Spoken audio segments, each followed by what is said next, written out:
Hey guys, I'm back with the wrap up here. And I got skunked on wheat pennies out of those 10 rolls. I did get one log cabin, which I was pretty excited about, and a 1959, which is in pretty good shape. There's the back. And then I got also like a 2-cent euro coin here.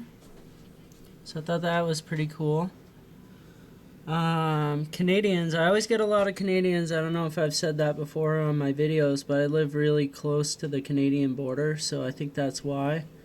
But we've got a 79, an 87, a 1947. Show you the front of that one. It's got King George. 2006 in nice shape. 1995, 1982. And a 1974, 1998 through 2000. I got a lot of them. I'm gonna check those later for wide AM, and if I find anything, I'll put another video up this evening. 1997, we're looking for the double ear on there.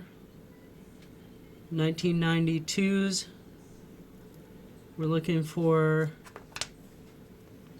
the back here to be a close AM. And maybe I'll run through these real quick, get them flipped over. I'd be pretty excited if I found one of those, but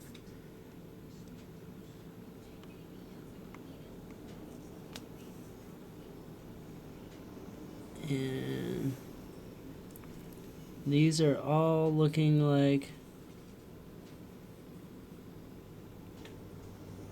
wide AMs. No luck on those. 1982s. I'm always setting those aside. Looks like we got one small date variety here. You compare that to the one next to it, and the 2 looks like an upside down 7. That 2 looks really strange. I'm gonna have to photograph that later. A little bit of a double rim on that one and this one here. Get to the end of those here. 1982D. Looks like another small date there. And another 1982D. And then I've been setting aside all my 1983s because when I get a scale, I'm going to weigh them out to find out if any of them have a copper planchet instead of a zinc penny, because that would be extremely valuable also. Up here I've got my 1970, 71, and 72s.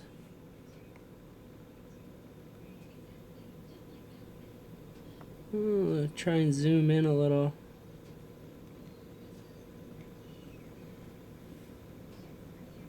This one's got a little mark on the left hand side there on the rim, and some doubling going on the edge there, like a railroad edge. That 2's looking pretty funny. I'll probably photograph that one later, and if I see anything, I'll try and make another video. I haven't figured out how to put pictures on the end. I can't merge videos right now, so that's why I'm doing part 1s and 2s here. Okay, so I also wanted to talk about metal detecting for a minute here. And this is how a lot of the coins come out of the ground. They look terrible. And you know, I love metal detecting, but chances are when you pull your coins out of the ground, especially if they're zinc, they're gonna really be junk for the most part. I set 2 of the 1982s aside here. So if you guys look here, you can see that 2. If you could imagine the loop of the 2 not being on the top there, that it would look like an upside down 7. Let's rotate it so you kind of get the idea here. It's got that real thick bottom to it. And that's the large date. And here you have a small date, a nice thin 2. It hooks differently. See how it's got, on the large date, you've got a nice long gradual curve down to the base. And then on this one, it's almost got like a more of a swoop to it, or a question mark look to it than the other one. And then you also need to weigh these out to tell if they are copper or zinc. And that's your different variety types for that date. I found this metal detecting last year. It's a 1940 mercury dime. And silver does clean up really well. When you're metal detecting, you pull out a silver coin, those can clean up really well compared to a penny. And you can see it's got nice bars on the back. This must have been a really new coin when it was dropped. I don't see a mint mark on it. And I kind of wanted to highlight this coin today. This is a 69S, which has some doubling on it. I don't know if you guys are going to be able to see this or not, but if you zoom in and you look at the 6, you can see it's got like a split serif end on it. Now, I don't think this is the big double die. That's pretty obvious when you find it, because all the lettering on the top is doubled and things like that. And this one isn't showing that, but it is showing doubling on the L, I, B, E, R, T, and Y. So tell me what you guys think. There is a nice little mark there on the left-hand side where the rim looks, you know, like a slight railroad edge, but I was pretty excited when I found this coin, and I'm not really sure.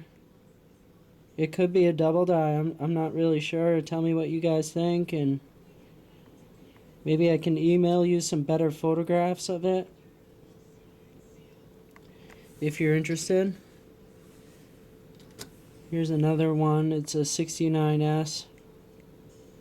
And that one has a real thick end on the 6.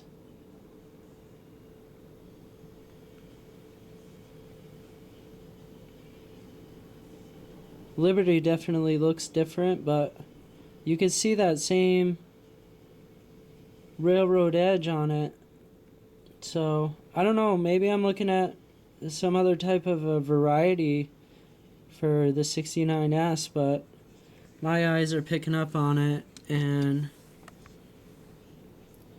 here's the other one. And when you photograph this up close, you can see that there are 2 eyes in there. I also made this, which is pretty handy because, let me zoom out a little here. I just stapled some cardboard together, and you can see when you lean it like this that it hits the light better.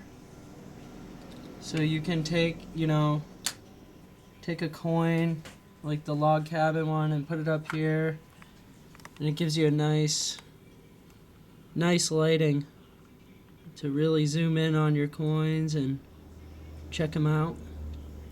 Anyhow, it was a pretty good day. I was surprised not to get any wheat pennies out of 10 rolls. I usually will get at least 1. And, you know, like I said, I'll get back to you if I find any wide AMs, and I don't know, I might take a day or 2 off from coin roll hunting because I have to organize my my bin of coins over here again and see what I'm looking at. All right. Well, you guys have a great day, and I'll talk to you soon. Bye-bye.